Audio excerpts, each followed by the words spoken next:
Programa Diálogo com Edibo Bernardes. Apoio Valorap, auditoria, contabilidade, consultoria tributária e financeira. A CIRP, valorize o perto, valorize o próximo. Musicake, venha reconhecer Unidade Itatiaia.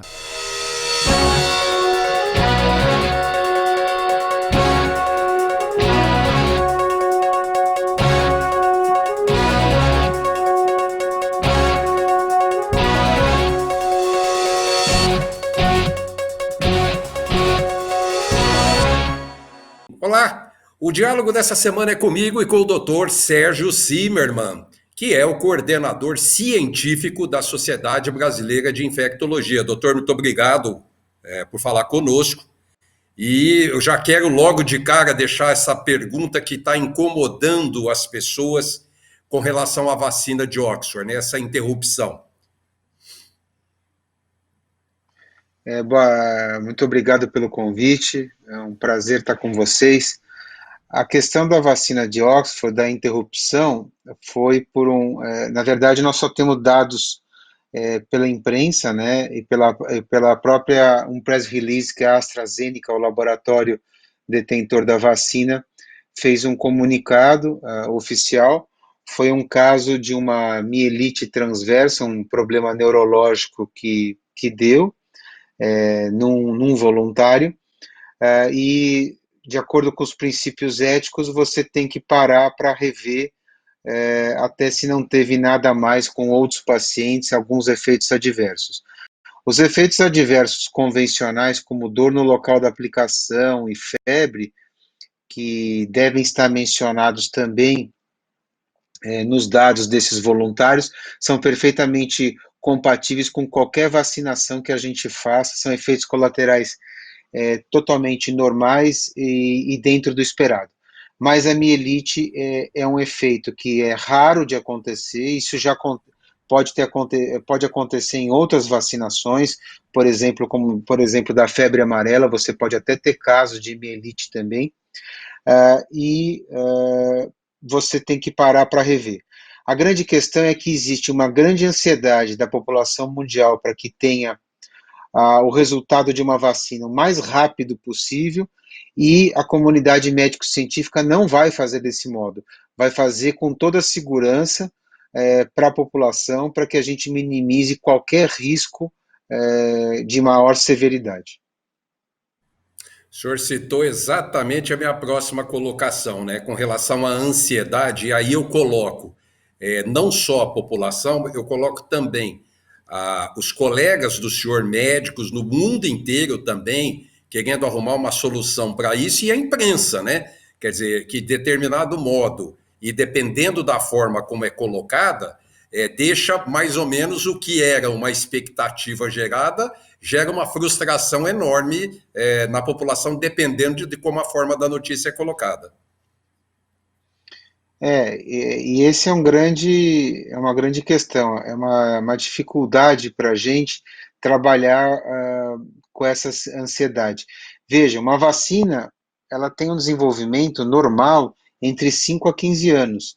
A comunidade médica parou para tentar estabelecer uma vacina com um prazo menor do que um ano.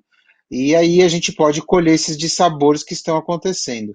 Mas eu tenho certeza que com essa paralisação de estudo vai ser revisto todos os voluntários que já tomaram as doses da vacina de Oxford, não só no Reino Unido, como, por exemplo, aqui no Brasil também. A gente não tem relato de nenhum efeito adverso grave aqui no Brasil, até o presente momento. Então, o que acontece? Isso faz parte do comitê internacional que fica vigiando todos esses estudos clínicos. É muito sério esses trabalhos, e aí você tem que fazer essa paralisação em todos os centros de pesquisa. Aí é feito um balanço do que está acontecendo, e aí pode ser que se prossiga do modo que foi estabelecido o protocolo de pesquisa, ou que tenha uma abertura desse protocolo para ver como é comparado com o placebo, como é que está caminhando também o grupo placebo e o grupo com a vacina, para ver se você elimina então o grupo placebo e só segue com a vacina ou segue os dois, como foi o desenho inicial. Então, na verdade, a gente deve ter uma resposta na próxima semana. Em uma semana, tanto a Universidade de Oxford quanto o laboratório AstraZeneca devem dar alguma informação a mais, e não só para a imprensa e para o público leigo, mas também para a comunidade médico-científica. Então é importante a gente deixar claro aqui que nada está perdido, nada está descoordenado, nada está, como as nossas redes sociais já estão colocando aí, pânico, etc., no ventilador. Nada está perdido, calma. Na verdade, existe um grande negativismo das pessoas que a gente acaba observando e um movimento anti-vacinas também, que isso já é uma prática há muitos anos, né, que existe, infelizmente, no mundo todo. As pessoas têm que entender que existem também outras vacinas em curso, por exemplo, a vacina chinesa que está sendo desenvolvida em parceria com o Instituto Butantan, também um outro órgão extremamente sério. E o grande problema que chama a atenção é que a gente não pode levar isso ao pânico, como você usou a palavra correta, é que os voluntários que estão sendo conduzidos para, por exemplo, essa vacina chinesa, deixem de comparecer e deixem de fazer o protocolo de pesquisa. Isso pode ser ruim não só para a população do Brasil, como para a população mundial, porque a gente precisa ter resposta com as outras vacinas em curso, né? E outras tantas que a gente tem em fase 3, né, que são essa fase de eficácia e segurança. A grande questão é, as pessoas não se atentaram que a gente não pode ter politização nesse momento. Esse é um dado muito importante. A gente não pode misturar ciência com política. E existe, infelizmente, alguns governantes que acabam misturando isso com outras intenções de votação, de benesses políticas, e isso não deveria acontecer. Então, vamos focar em ciência, não levar para esse lado político de A, B ou C, e vamos realmente fazer e entregar para a população e para o mundo os dados reais e importantes da vacinação. Se tudo correr bem, provavelmente até novembro a gente vai ter esses dados abertos e aí uma resposta à própria Anvisa, que vai ter que autorizar a fabricação da vacina e toda uma estrutura do Ministério da Saúde do Brasil, junto com os governos e com os municípios, de como é que vai ser feita a vacinação de qual das vacinas ou quais vacinas. Esperamos que a gente tenha muito mais de uma para que possa atender a população mundial com maior rapidez e eficácia. Então, e o senhor tocou num assunto aí que eu apanhei tanto nas minhas redes sociais, mas isso eu não tenho medo, porque eu fiz uma entrevista com o Dr. Dimas Covas, que aliás é daqui de Ribeirão Preto, né? E está na direção do Instituto Butantan. E o Dr. Dimas, uma gentileza de pessoa, um cavalheiro de pessoa, explicando tudo da Sinovac, da vacina chinesa. Doutor Sérgio, o que eu apanhei de gente no meu Facebook, Instagram, dizendo: eu não tomo vacina chinesa, tome você vacina chinesa, chinês é bom no quê? O chinês do seu... Doutor Sérgio, que irresponsabilidade e ignorância da população brasileira que está, de novo, politizando, como o senhor mesmo disse, para não politizar. E na verdade não é nem só a questão da vacina chinesa, tem a vacina russa, essa sim é um grande problema, né? Porque a gente não tem dados de segurança nenhuma da vacina. Existe essa possibilidade do governo russo começar a fazer uma imunização rápida na população e a gente não sabe, não tem dados de voluntários de um N de população importante, expressivo. E inclusive o governo do Paraná fechou uma parceria onde a gente sabe apenas por dados da imprensa, mas já retrocedeu e vai fazer um estudo de fase 2 e talvez de fase 3, então com o maior número de voluntários para poder fazer.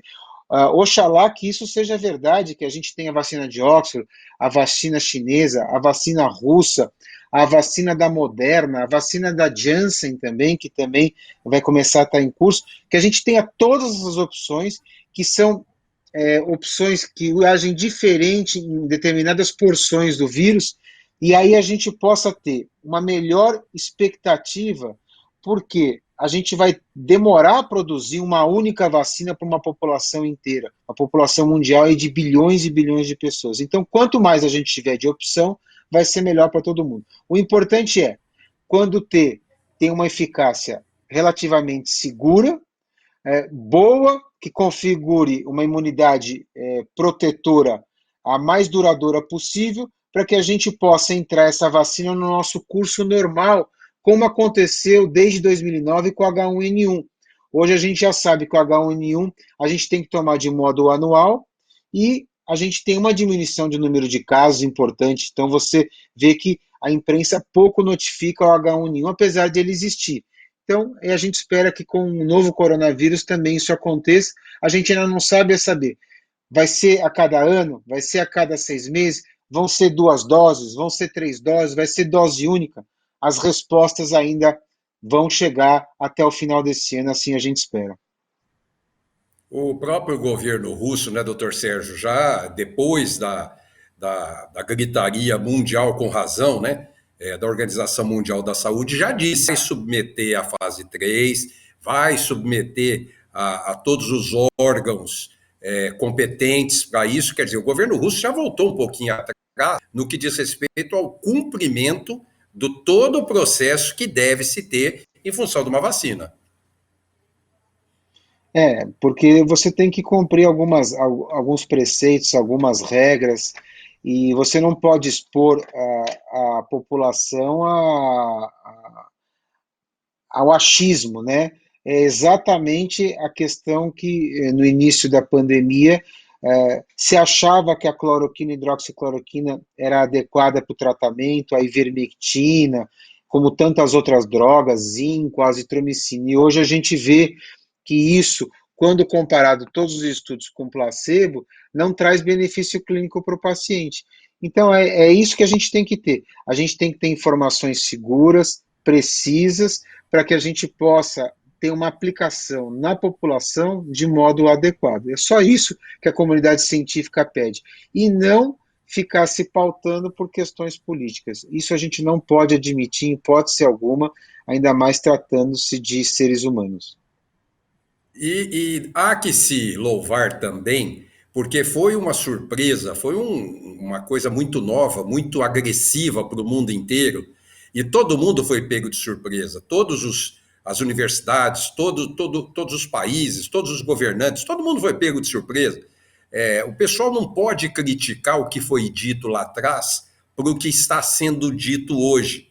Quer dizer, as coisas foram se ajustando, as coisas foram se adaptando. Hoje, tem-se certeza que o que nós temos de melhor contra esse coronavírus ainda é a prevenção. Você colocou muito bem.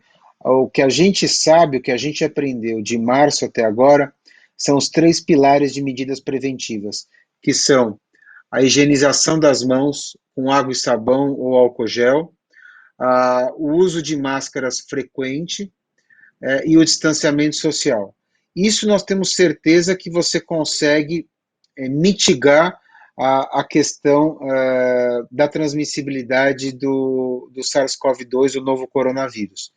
O resto, a gente ainda está por vir, novos estudos, novas pesquisas, e se você abrir os sites americanos de pesquisa médica, hoje a maioria deles é voltado no mundo todo para a questão do coronavírus, do novo coronavírus, e vários estudos estão em curso. Então nós vamos ter a resposta. O que as pessoas querem é que a gente tenha respostas muito rápidas. É uma doença nova, nós não temos um ano de doença ainda. E para a gente construir um entendimento de doença, a gente precisa conhecer a história natural dessa doença. E a gente leva pelo menos um ano para saber como é que são realmente a transmissibilidade, as complicações, o diagnóstico, que esse é um outro grande problema no mundo todo, né, diagnosticar o novo coronavírus de modo adequado. Existem muitos erros ainda e muitos erros de informação técnica que as pessoas não estão se atendo. Então, tem uma série de fatores aí envolvidos. Bom, eu vou chamar um intervalo e daqui a pouquinho estamos de volta. Até já!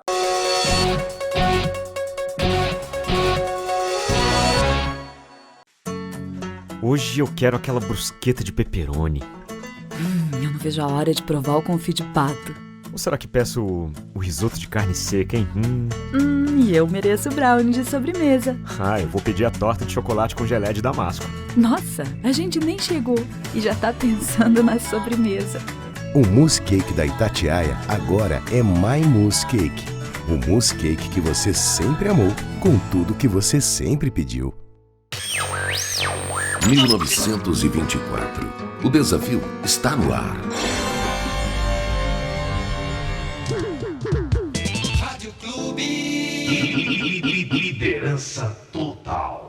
Valorize o perto, valorize o próximo. Nós, empresários e comerciantes, nos reinventamos, nos desdobramos, juntamos força e criatividade para permanecer perto em um momento tão importante. Valorize aqueles que continuam ao seu lado, servindo, garantindo que você sempre esteja abastecido de cuidado e carinho em momentos como este. Valorize o comércio local. Ele depende de você. Realização: Associação Comercial e Industrial de Ribeirão Preto, trabalhando para que todos possamos superar esses momentos difíceis. Voltamos a apresentar Diálogo, Apoio, Valorap, Acirp, Mousse Cake.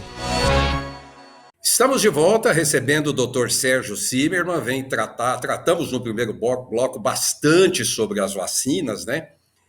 Dr. Sérgio, eu dizia, quando houve o começo do isolamento, como o senhor bem disse, lá no início de março, e se falava assim, 2 meses, então eu falava, bom, março, abril, maio tá aí, né? E chegou maio, junho tá aí, e julho tá aí, agosto tá aí, setembro tá aí. Quer dizer, para quem chegou até agora, não dá para desesperar e sabendo que os nortes, os horizontes são muito auspiciosos aí para o final do ano, é isso, né? Não tenha dúvida. A gente tá evoluindo em passos largos.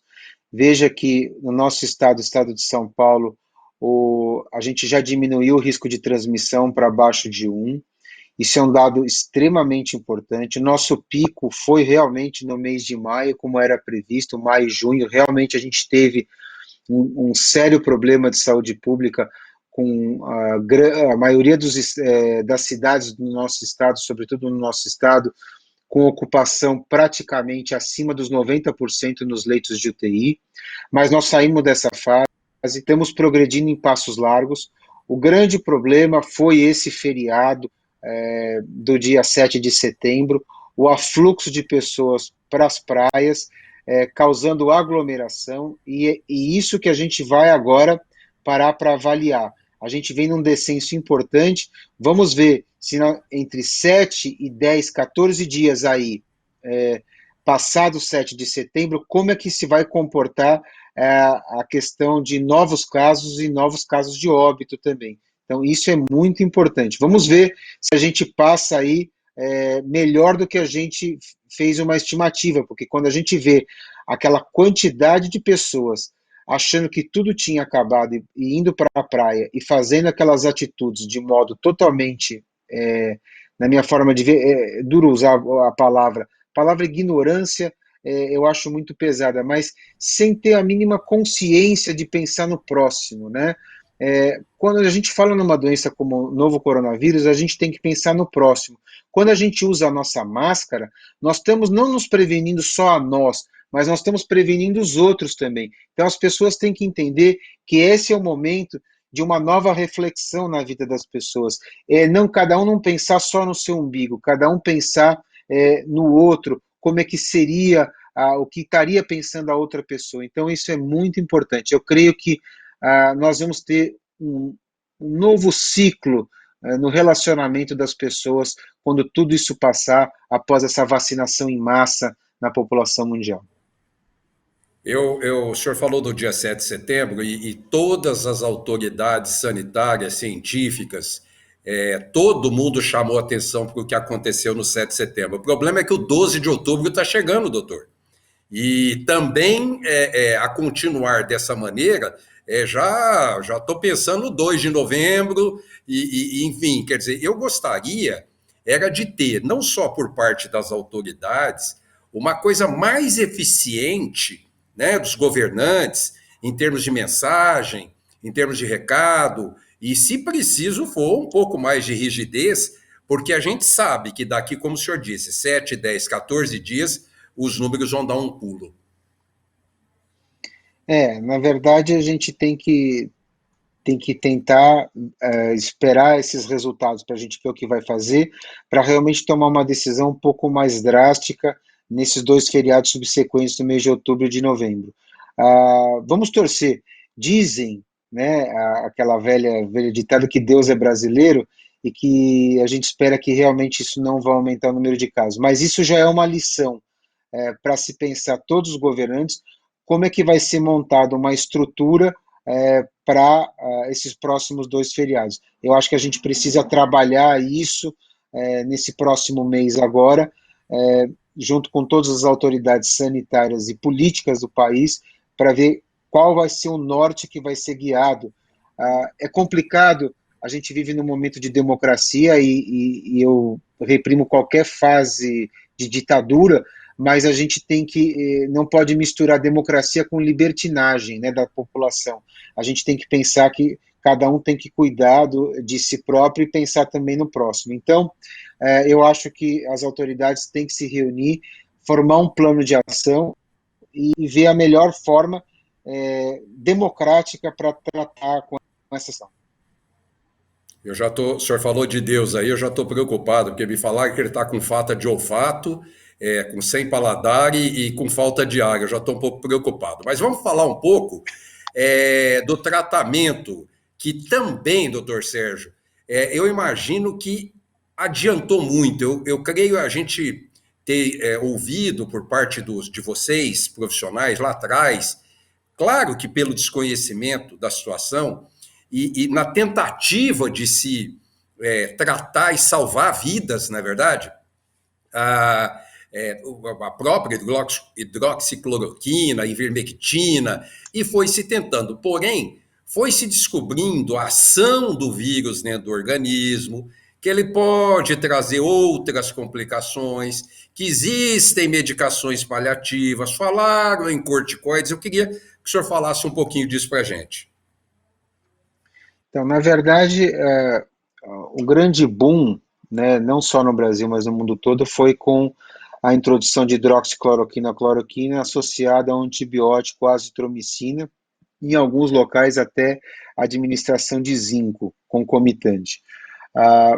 Todos os estudos, todos, sem exceção, dos estudos que compararam com o grupo placebo, ou seja, grupo que esse que é o que deve reger a questão da boas práticas em ciência, né, não mostraram benefício clínico algum.